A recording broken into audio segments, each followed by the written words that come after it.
Whoa, I have form! So, what's the first thing I'm going to be looking at in my new corporeal body? Let's see, My Little Pony comic. Great.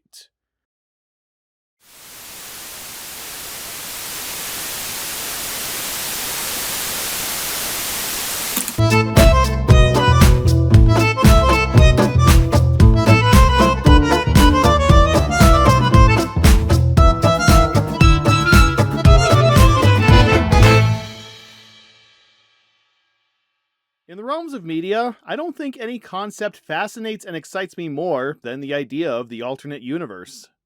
Let's face it, at one point or another, or every day if you're a YouTuber, we've all looked back on our lives and asked the most profound two-word question in the universe: what if?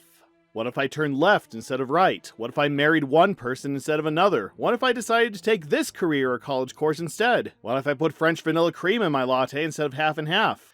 These are the questions that can bring our entire day to a halt, that keep us up at night for hours, pondering every single factor that led up to our decisions, and what would have happened if one certain, seemingly unimportant event was changed, and we were led down a completely different path than the one intended for us.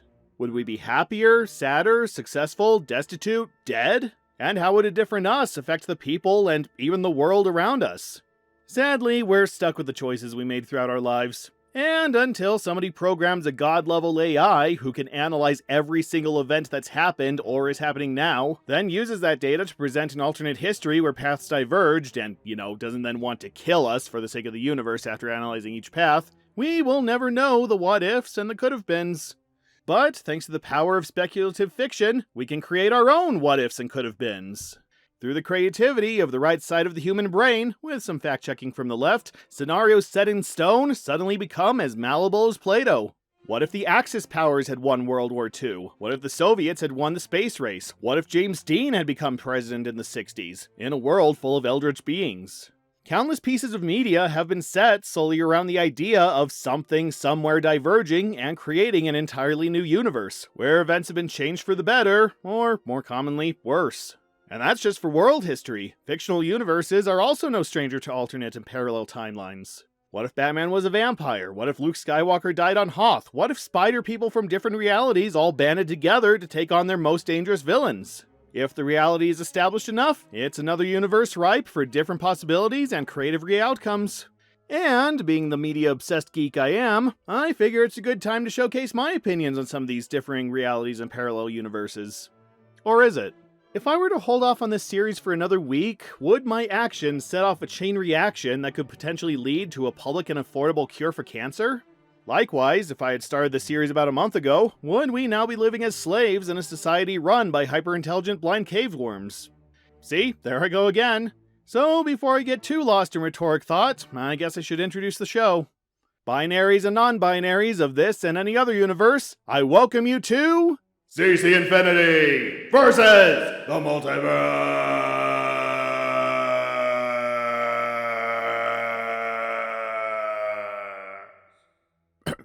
Every so often, whenever I feel like it, I'll do a review on something somewhere related to the idea of an alternate timeline or parallel universe. It could be a story where the change occurred naturally, where it's a theoretical universe someone is viewing, or where someone somewhere went back in time and messed things up for everyone. Of course, I'm not going to be looking into every single instance of different timelines and universes ever made. Like any genre, it's an idea to make interesting, or to exploit solely for filler. And most of the time, the idea boils down to, hey, what if the hero was the villain and the villain was the hero? Or, hey, this thing changed in the past, and now we live in an apocalyptic present where everyone is miserable, so we need to go back and fix it. Yeah, we'll probably take a look at these kinds of stories when I can find one worth talking about, but I want the bulk of this series to focus on stories that, well, tell an interesting story, where we get to see, or at least know, the impetus that changes everything, and we explore an interesting world outcome because of it. I'm also disqualifying shared universes, where all the stars of their own individual media all meet in one world because, hey, they were always intended to exist in the same place at the same time. Media depicting a possible future, especially those that have already lapsed, also don't count. These are ideas based on immediate current events, or things that haven't happened yet, or didn't at the time. So unless it's some sort of mashup or something diverted during the 40s and we're seeing the changes through the lens of the 23rd century, it falls more into the realm of can happen than could have. And I'm obviously disqualifying fan fiction and fan videos, unless its reputation has granted it its own notable place in pop culture. Sorry, talented writers, I'm sure your take on what if Superman was evil is interesting, but if I were to go through them all, I'd have a near-infinite backlog preventing me from getting to the things I really want to showcase. Other than that, hey, let's have fun exploring how this concept has been portrayed. It could be a movie, a show, a game, a comic, maybe even a book, if I can figure out how to present a book. It could be an episode of a show, or it could be the entire show. It could be a full run of comics, or just one comic. As long as it meets my criteria, hey, there are as many choices as there are possible universes. Will I have a glorious feature seeing it? Or will it make me long for the reality where I didn't waste my time with the story? Well, let's wander this infinite expanse and see what wonders will haunt our pasts, presents, and futures. And what am I featuring to kick off this multiversal meandering? The one-shot comic My Little Pony Deviations. And yes, I did choose this for the views and buzz. My little pony, my little pony. Can you believe that My Little Pony Friendship is Magic is almost 15 years old? Starting in 2010, it was one of a multitude of shows that made up what could be considered the golden age of television animation, which also included Gravity Falls, Phineas and Ferb, Regular Show, Rick and Morty, and a good number of other series that featured the highest quality TV animation and writing ever seen before or arguably since. But out of everything released during this period, I don't think any of them took the world by storm quite like Friendship is Magic. While My Little Pony feels like a toy line that's been around forever, it was first released in 1982, with animated television specials and eventually series following soon after, making it one of the first cartoon shows made to promote a toy, and paving the way for many other similar half-hour advertisements. While the original line ended in 1992, the toy line would see various incarnations over the years, usually split into what collectors refer to as generations, most of which including their own promotional shows and direct-to-video specials. But it was the Friendship is Magic era, or Generation 4 as it's also known, where the franchise went from one of the most popular girls' toy lines ever made to how did anyone live before this show was a thing levels of popularity. Instead of the mostly one-shot slice-of-life stories previous MLP media was known for, the show chose to focus on a specific group of ponies, led by Princess in Training Twilight Sparkle, as they live their lives, defend the world from evil forces, and, all the while, learn about friendship. While the intended audience was still preteen girls, the show threw out most preconceived notions about girls' media in general, making it much less about shopping and fashion and tea parties and catty squabbles, and more about adventure, emotion, growing as an individual, and using your unique talents to help others. Each main pony was given a well-defined personality, with their own problems and weaknesses they needed to overcome, and their own skill sets they could use to help others overcome their problems, giving people different characters they could relate with, and follow through their many trials and tribulations, as well as the time they just take chilling out. And it's this relatability, as well as the show's then incredibly high standards of writing and animation, that likely resulted in one of the biggest fan bases a media line has ever had. To say this incarnation was popular is an understatement. As soon as the first episode dropped, the world exploded in a frenzy of pony mania. Seemingly overnight, the internet was flooded with reactions, fan art, new communities, news sites, and other tributes to what was originally thought to just be another girls' show meant to sell toys. And as the show progressed, the fan base just kept increasing in number. And not just from its expected audience of young girls, but adult fans as well, including men, who would collectively become known as bronies, and who would become one of the largest contributors to the MLP fanbase. For at least the first few years of this show's run, it became impossible to scroll through a site without running into some kind of My Little Pony related media every few clicks. Everything had to be given the pony treatment, and between seasons of the show, gigabytes upon gigabytes of fan videos, games, music, and practically everything else conceivably possible, and probably a few things that weren't, were created to fill the void. Some even becoming successful creations in their own right. At least at one point, the fandom rivaled that of Star Trek, even incorporating well-known Star Trek actors in both the official show and highly popular fan projects. While I have noticed the fan base slowly taper off over the years, especially after the Season 3 finale that resulted in a change many fans didn't like, it still remains strong to this day, giving the show enough inertia for a 9-season run. plus a theatrically released movie, and 2 somewhat popular spin-off series. Even now, as the franchise has entered Generation 5 and there's a new series focused around new ponies and new situations, I don't think anything will ever amount to the insane levels of popularity and world dominance as the premiere of My Little Pony: Friendship is Magic. Yeah, I never got into it, though not for lack of trying. I've always been a straggler when it comes to the latest craze, and when I finally got around to checking it out, it didn't really appeal to me. I saw the first episode, I kinda skimmed through the other episodes that have been released around that time, and then I called it quits. What can I say? I was still in my edgelord phase, where I didn't want anything to do with cheerful, brightly colored animals, unless they were given the Happy Tree Friends treatment. Though it was because of that mindset that I did watch the full episode of Party of One, because I needed context for the fan fiction story Cupcakes. Yeah, I read that.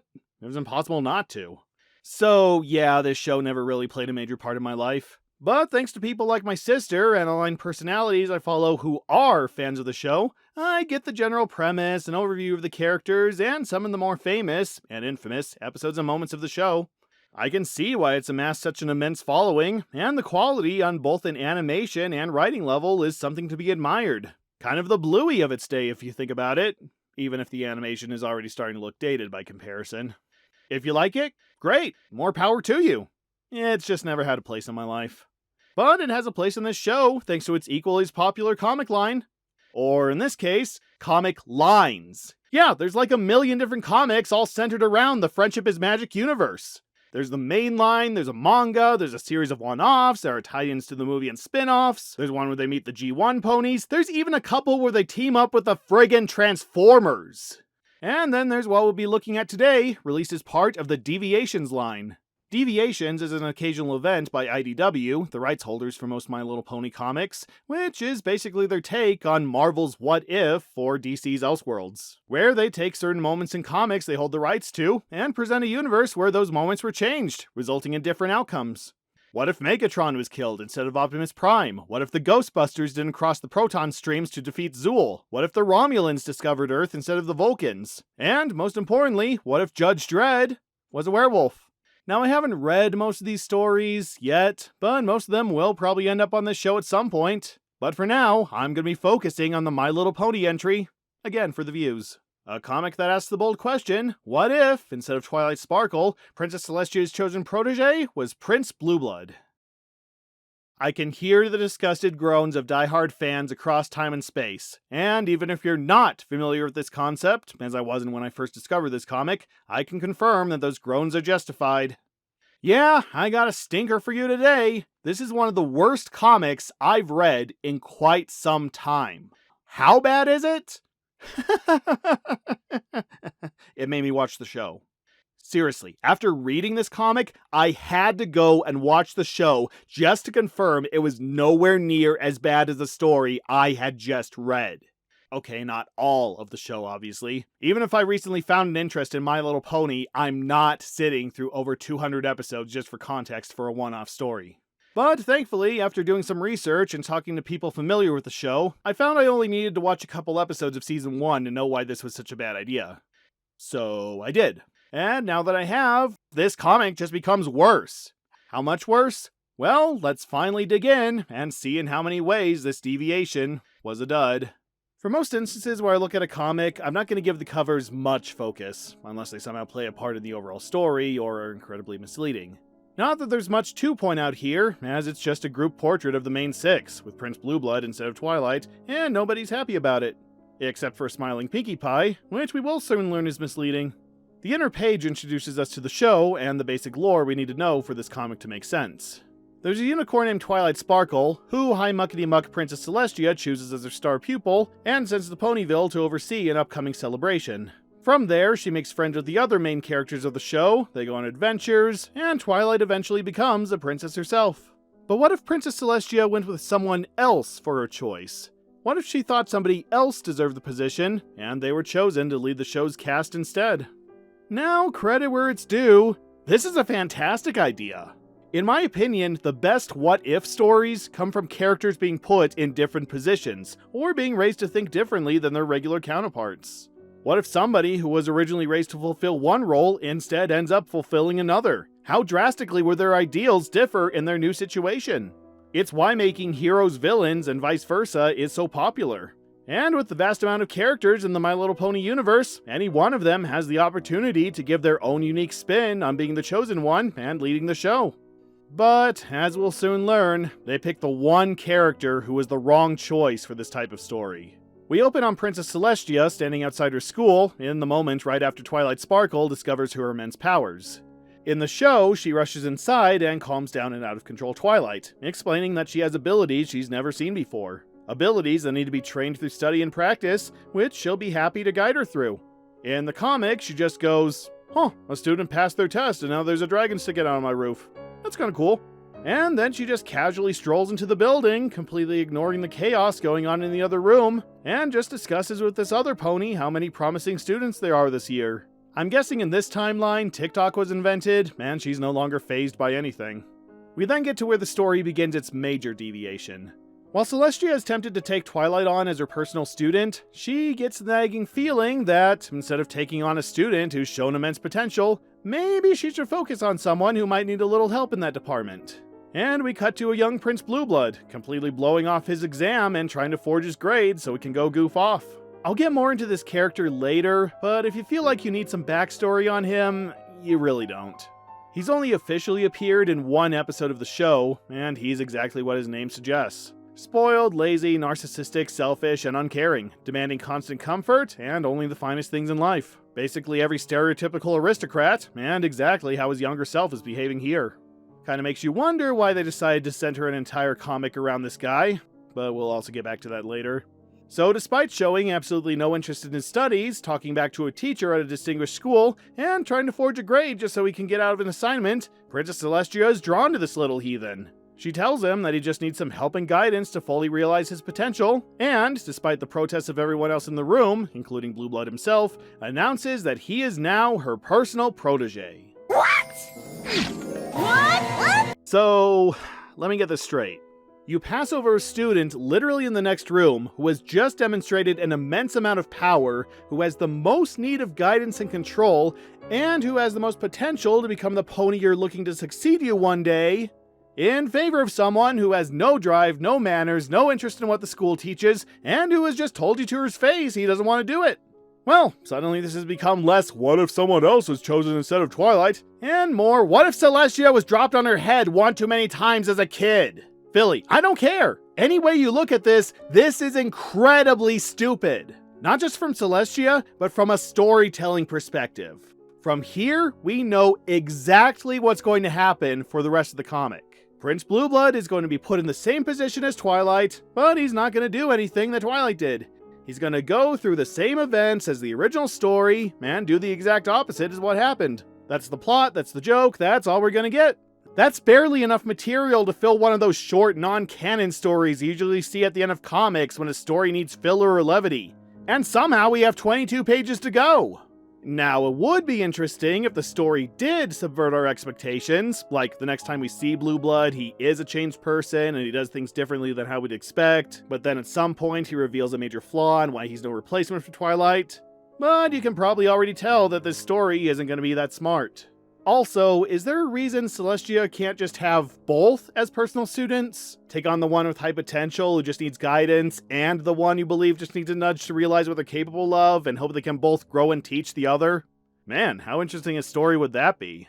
Even if you don't feel like she's the one to succeed you, you're missing out on the chance to mold her into someone useful to you. Or worse, you're throwing her to the wolves. It's a popular fan theory that Twilight is autistic.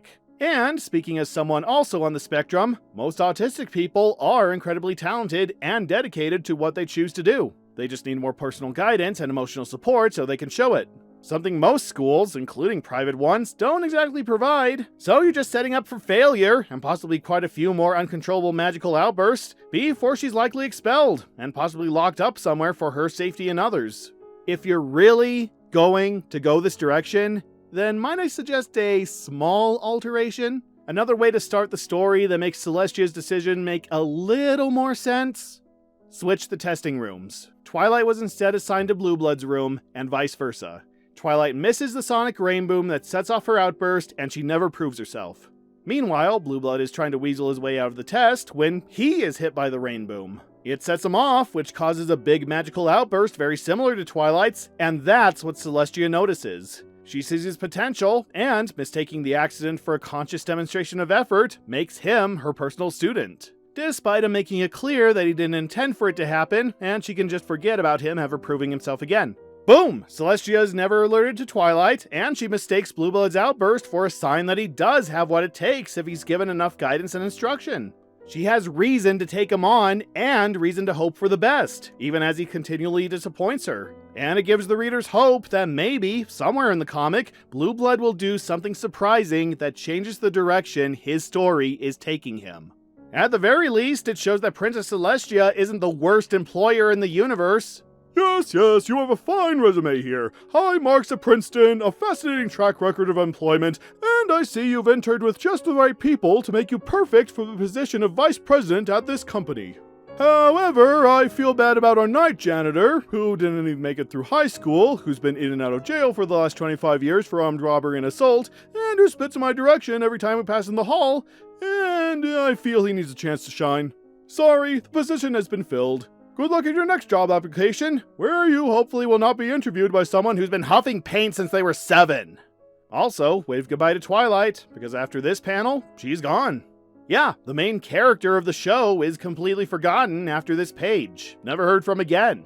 You know, I'm not asking for her to play a major part in what's now not her story, but some indication of where she ended up would have been nice. Just seeing her in the background of one shot, I don't know, studying in or even teaching a class is all it would take to let us know she's doing at least something in this changed timeline.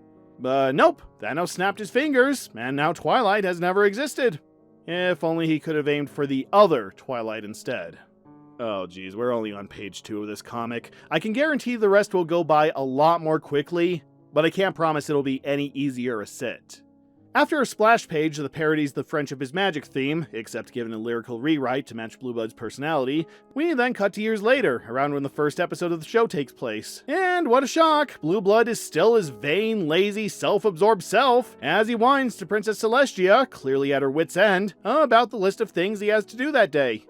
Okay, lady, I could kind of see where you were originally going. You wanted to help someone you thought was struggling and just needed a personal touch to discover his abilities. But at this point, it's been years, possibly decades, since you decided to make Blueblood your protege, and clearly nothing has changed. This went from a misguided but well-intentioned My Fair Lady level attempt at reform, to trying to swim up a waterfall by blinking rapidly a long time ago. At this point, you're just making yourself look bad. You've passed up every opportunity to help those who actually want or need your help, in the vain hope that you can get through to someone who's clearly not cut out for anything you're trying to teach him, and you have nothing to show for it. Blueblood is a spoiled, one-dimensional brat. What's your excuse? Blueblood casually mentions that Celestia has him overseeing the Summer Sun celebration in Ponyville, and Celestia, finally seeing an opportunity to get rid of him for a while, quickly tells him that she needs him to stay in Ponyville and learn about friendship, and shoves him out the door. Where we're also introduced to his dog Bunny, the Spike the Dragon stand-in, who, as far as I can tell, is exclusive to this comic. On his way to Ponyville, Blueblood opens a book he was given on the elements of harmony, the incredibly powerful MacGuffins of the show that can only be activated when 6 ponies possessing certain traits wear them, and what was originally used to defeat multiple big bads, and probably declares it boring and closes it, instead demanding that they take a detour to Manhattan to pick some stuff up. The Pegasus guards bring up the valid complaint that if they're in the air too long, their wings will cramp up and they'll plummet and die, and Blueblood couldn't care less, even rocking the chariot just to get his way. And again I have to ask, why are we following this character? Whether you're familiar with the show or not, why do we want to read a story with such an unlikable jackass as its main focus, who so far has demonstrated nothing interesting or redeemable about his skill set or personality? And yes, I do realize that personal change is an integral part of the hero's journey in media, and sometimes we do have to put up with a bratty jerk as they slowly become not that. Maui from Moana is a very good example. Through a good chunk of movie, he's a loud, self-absorbed, selfish, cowardly, self-doubting, even borderline sociopathic imbecile whom we have to endure on Moana's quest to fix the world. But he's funny, he's wise, he can transform into different creatures, he has very animated tattoos, and most of the time Moana's there to slap him if he gets too out of hand. Even if you don't like his personality, he still has redeeming traits. And he's not the only focus, so there's something to keep the audience interested as we follow his journey to be a better person. Even nihilistic monster Rick Sanchez still has enough humanity and an unbelievably high amount of IQ and creativity that we want to watch and see what he does. Here, nothing positive or interesting has been established about Blueblood, and he's the comic's only focus. Heck, in this case, it's actually worse if you know this character from the show, because you already know who this is, and that things aren't going to get any better for him, and consequentially, the reader. If I didn't have to read this comic for this review, this is where I would have put it down and never picked it back up. Or at least I'd skim ahead to see if anything happens, then close it and never think about it again. And that is the worst thing you can hope for when it comes to people perusing your creative work. Not that the comic gets any better. They finally make it to Ponyville, where Applejack comes running up to Blueblood, asking if he was sent by Celestia to help. He confirms, and it's revealed that Nightmare Moon, the antagonist of the first 2 episodes and a corrupted version of Celestia's sister, Princess Luna, has already escaped her lunar prison and is wreaking havoc on the denizens of Ponyville. I originally thought that he had taken so long to get there that the celebration had already happened, and this is the point Nightmare Moon escaped. But we learn later that she escaped earlier than planned, and the celebration hasn't happened yet. Though I personally would have found it funnier if they had taken so long that they missed the celebration and Nightmare Moon's escape. And even with how flatly he's written, we still get an out-of-character moment from Blueblood. After expressing indifference to Nightmare Moon terrorizing the populace, Applejack demands to know if he was actually there to help. And Blueblood nervously responds they can fix this issue, no problem. Based on everything we've seen, I think Blueblood would need a lot more initiative before he put himself in danger for others. I feel like Applejack should tell him that he needs to do something, then he'd reply that they can handle it themselves and he's off to get a sandwich, and then Applejack would respond with, "Bugaroo, if you don't get up and fix this problem, you'll be drinking sandwiches through a straw from now on." And then he nervously replies that he'll see what he can do. Would have been a lot funnier at the very least. From there, most of the rest of the comic is surprisingly boring and repetitive. Again, we already know that the joke is that Prince Blueblood is going to do the opposite of what Twilight would do, so we just watch him do that with each of the other main ponies and royally piss them off. He insults Nightmare Moon to her face and is rightfully knocked back. He tells Applejack to do menial unimportant tasks, then tells her he has no intention of helping. He builds a shield out of Fluttershy's animal friends and his own pet, eliciting a freakout from the pony. He hits on Rarity, who is originally charmed by him, but when she asks him to actually do something, he dumps her and steals her anti-magic fabric to wrap himself in. And when he finally does do something right, guiding a group of Pegasi led by Rainbow Dash to encase Nightmare Moon in a wind sphere, he immediately distracts Rainbow Dash, causing the sphere to shatter and everybody to be thrown aside. And to top everything off, as they're being encased in thorns, and Pinkie Pie, who appears right out of the blue, but I guess that's in character for her, tries to lighten the mood by telling jokes, Prince Blueblood insults her humor and calls her a party pooper.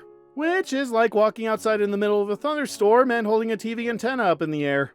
I'm sorry, none of this is funny or entertaining. It's basically the same joke 5 times. It might have been funny if Blueblood was given more detail to his character, except Blueblood himself isn't a character.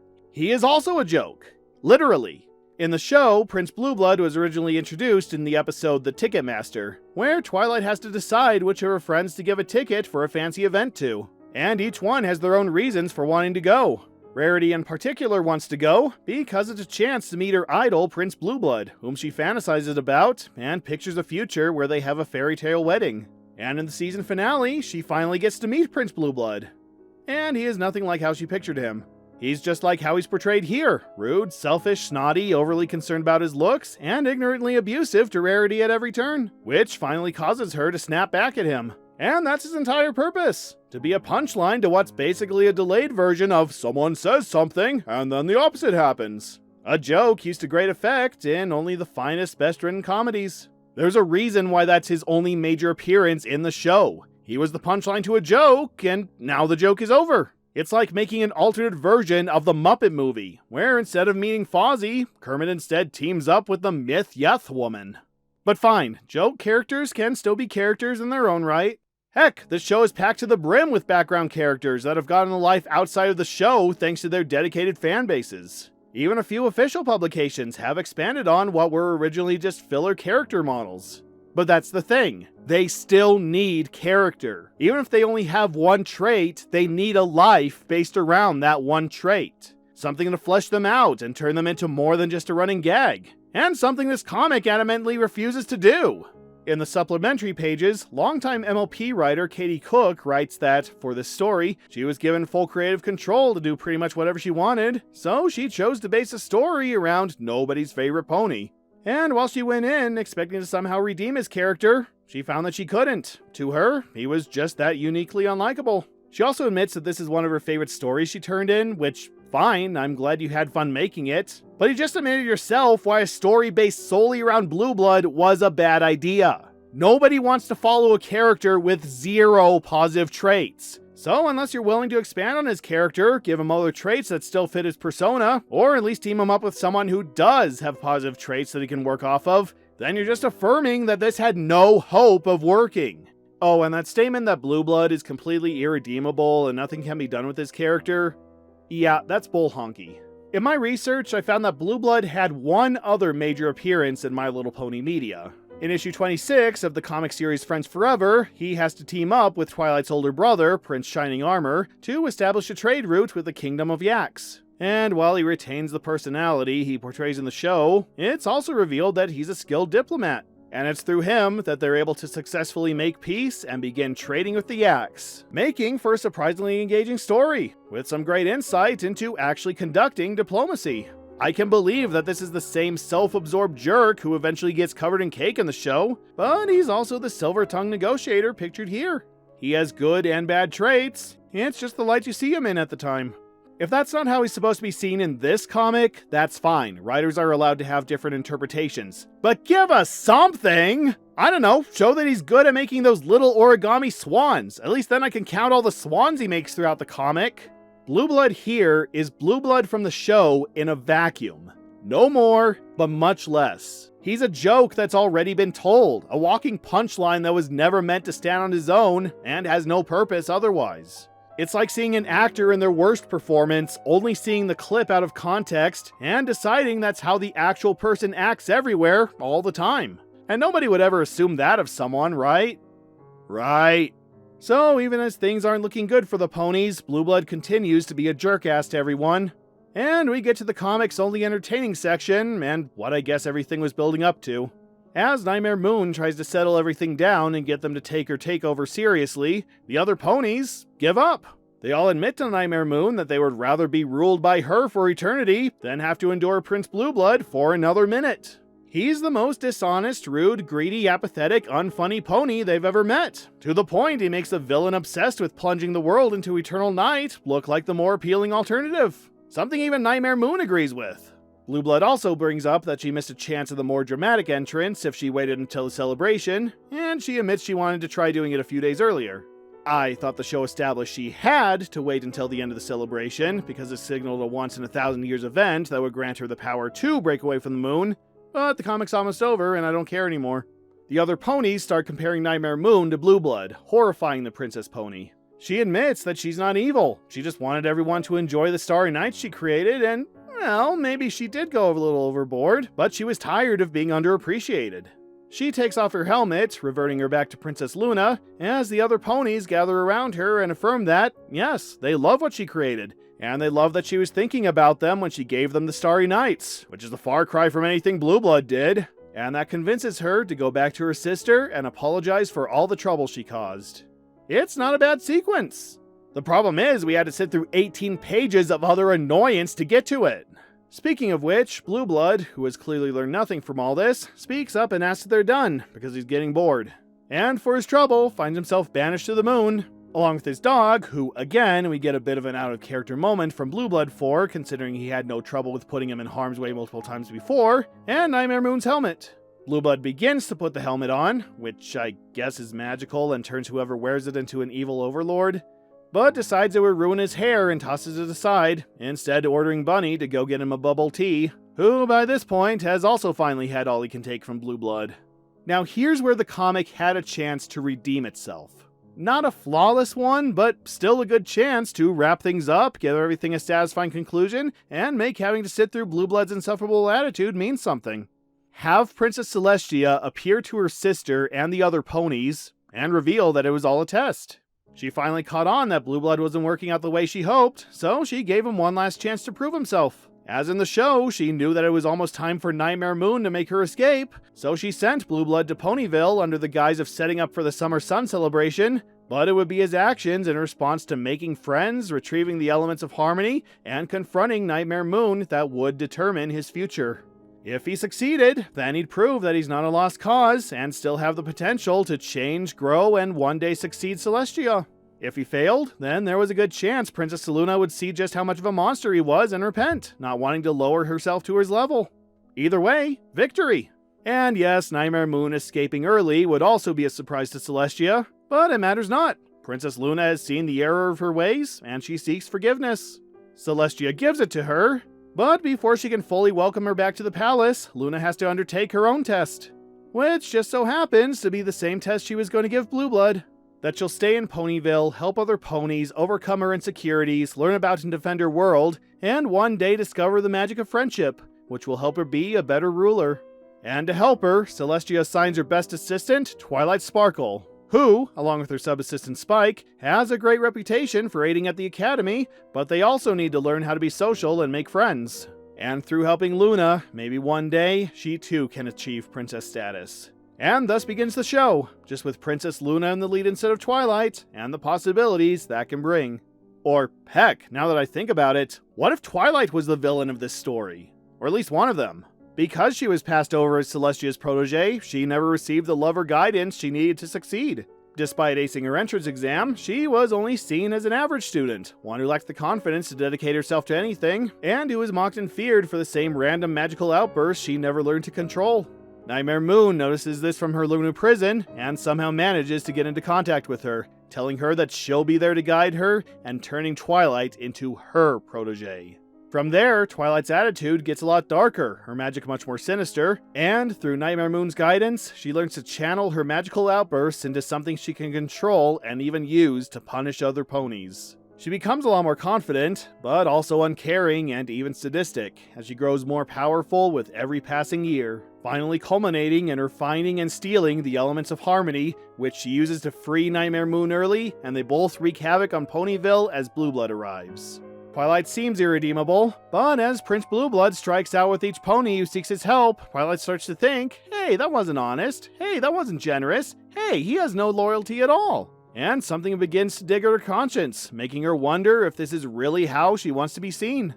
Finally, the fight seems over for the ponies, and, as they all point out how much of a jerk Blueblood is, Twilight rebels against Nightmare Moon, realizing that she's not evil, she just needs friends. And friends don't hurt each other. She joins the other main ponies, and, with their help and the elements of harmony, revert Nightmare Moon back to Princess Luna, and help her see the error of her ways as well. Celestia shows up, again reveals that this was all a test, and, if he wasn't banished to the moon by this point, shows great disappointment in Blueblood, officially expelling him as her protege, and making Twilight the personal student she should have had all along, which Blueblood just shows indifference to, and goes home. Maybe Celestia even asks Twilight for forgiveness, telling her how sorry she is that she blindly chose Blueblood, and she wasn't there to guide Twilight when she needed it, which Twilight does forgive her for. Celestia promises she and Luna will always be there when she needs them, and Twilight promises to be the best student she can possibly be, thus beginning the show with Twilight back in the lead. Oh, and Spike is worked in somehow as well. Okay, it's just a return to the status quo, except now Rarity needs a new reason to go to the ball, but it's still a much more fleshed out story that puts the focus on Twilight, where it should be, because Twilight is a character that I care about and want to follow. And I want to close the book on in disgust because of how one-note and awful they are. But we don't get either of those endings. Instead, we cut to Celestia completely oblivious to the events happening in Ponyville, as she wonders how Blueblood is doing at the moment. And the comic ends with the headmaster pony from the beginning of the comic announcing that Princess Luna is there to apologize to Celestia. Except it doesn't. Because we then get a completely unnecessary follow-up story where we see Blueblood reacting to his exile on the moon, which is apparently the moon from Power Rangers, as he's able to breathe on its surface. And while only one artist is credited for this comic, I am almost convinced that they brought another one on just for this section, because, even by the comic standards, the artwork suddenly gets a lot more cartoony and amorphous. Especially in this panel, where Blueblood suddenly resembles that frontal shot from My Little Ponytails. Also, Bunny and his collar are suddenly different colors, and he has a slightly different fur pattern. So what was so important that they needed another 3 pages to tell it? Well, Blueblood says he's bored, and since there's no one there to tell him what to do, he instructs his dog to build him a city out of the rocks lying around. Bunny reluctantly does so, also laying out a giant help sign that is noticed by Celestia from below. And the comic truly ends with Celestia flying up to the moon and seeing that Blueblood has completely flipped his lid, as he declares himself Emperor of the Rock People. And in the end, what's accomplished? Princess Luna is reformed and rejoins Celestia, but that happens in the show anyway. Blueblood's gone, but he didn't exactly have a strong presence to begin with. Celestia no longer has a protege, so she should probably get on that if she hopes to retire this millennium. There's sans Twilight, which is probably going to be a problem when the issues that only Twilight could solve start popping up in the show. Lord knows whatever happened to Spike. The elements of harmony are gone, which is going to be a major problem when the big bads start invading. And the ponies down in Ponyville don't have Twilight to bring them together and become the best of friends, and they're going to lack all the essential life and friendship lessons that they learned throughout the series. So yeah, I give this world a year or two before some powerful force that relied on the original characters' situations to fend off shows up and wrecks everyone's shit. Which might have been interesting to see, since, correct me if I'm wrong, that's sort of the point of an alternate universe story. But nope, we don't even get that level of self-awareness. So really, the only takeaway I get from this comic is... We hope you've enjoyed No Moral Theater, ladies and gentlemen. I think I've made it no secret that I don't like this comic. My feelings on My Little Pony aside, I don't think this was well written, well thought out, or well worth my time. It's a story solely based on a very weak premise, that Prince Blueblood was chosen instead of Twilight. Oh, but that's a joke, because he acts the opposite way Twilight would. Yeah, and that's the only joke. It's a joke that's telegraphed before the comic even begins, and the one thing the story relies on. And it's not that great a joke to begin with. It was fine when it was used in its original episode, because it was needed to knock Rarity down from, well, her high horse. And it probably would be okay as a filler comic, no more than 1 page long, at the end of another story. But for the basis of its own 24-page comic, this is a joke that gets really old, really fast. I don't even know why it has to be an alternate universe story. It's a premise that would have worked just as well, if not better, in the official continuity. Princess Celestia suggests that Blueblood visits Ponyville to learn about friendship from Twilight and friends. He gets there, annoys everyone, some great disaster happens that the main 6 have to band together to solve, Blueblood is dragged into it, displays the same selfish acts he does in this comic that slows them down and Twilight has to fix, and at the end, everyone hates him, and he just decides friendship isn't for him and he goes home. You could even have a pony offhandedly remark, "Boy, imagine if Princess Celestia chose him instead of you, Twilight!" That way, we still have likable, fleshed-out characters to follow, and you don't basically destroy the universe with your bitter fan fiction because you're upset some one-off character didn't get the level of punishment you think he deserved. I also get the impression that the writer doesn't like Princess Celestia. She makes the stupidest decision you could ever think of at the beginning of the story, then is practically gone and completely ignorant of everything that happens until the very end. Which I understand is a joke among the fandom, that she has a very hands or hooves-off approach to assisting Twilight and friends with great disasters. But I've always gotten the impression that's just how much she trusts her student to fix the problem, and she wants her to gain the knowledge and experience that she'll need to one day rule the kingdom. Here? No! She's a useless, irredeemable idiot, and the only character in the comic I hate more than Blueblood. I also have issues with some of the writing. While I think most of the characters are in character, again, I haven't seen much of the show, Blueblood's dialogue keeps fluctuating between being upper class and proper and, dude, like, whoa, this totally is not my scene, man. Which might have established how much of a faker he is, if he had an established character to fake. I guess the artwork is done well. I personally don't dig the comic's more cartoony style, even compared to the show, but it is colorful, and everyone is kept on model for the most part. Until the last few pages anyway. Seriously, what was up with that? But whether you see this as a My Little Pony story, a what-if story, or just a story in general, it finds a way to fail in every regard. I'm not asking for some huge deconstructive epic, I just want a story with a character I want to follow, that follows some line of reasoning and doesn't destroy its continuity in the process. I might not even be so harsh if this was written during season 1 or 2 of the show, where the show's future was more uncertain, but this was published in 2017, when the show was about to enter its 7th season, with a movie right around the corner. By this point, too much has been established, and I'm sure actual fans of the show can give their own reasons why this idea doesn't work in the long run. Even as a non-fan, who, at this point, has only seen like 5 complete episodes, most of them from only the first season, even I came up with multiple scenarios that would have salvaged the idea, made it an interesting alternate path for the show to take without ultimately destroying the show's premise or world. It did get me to watch the show, though, even if it was just to make sure it wasn't as bad as this comic, so I guess it succeeded in that regard. Will I watch more? No, I've seen enough. But now I know that it is a show I can admire for its very strong characters and writing, which this comic sadly doesn't represent. Unless you're really young, in the comic's intended demographic, or you just hate Blueblood that much, this is a definite skip for fans and non-fans alike. Now, if you'll excuse me, I'm going to take the ideas I came up with and go write my own My Little Pony fanfiction. Okay, I'm not, but if you were inspired by the comic or this video, hey, go ahead and write your own. I won't demand any credit, though if anyone gives you a box of donuts as thanks for letting them read your story, I'll take one of those. Well, my never-ending battle against the multiverse continues, so I must be off. And hopefully, one day, I'll return to your dimension with another slice of the cosmos to take a look at. See you somewhere in space and time.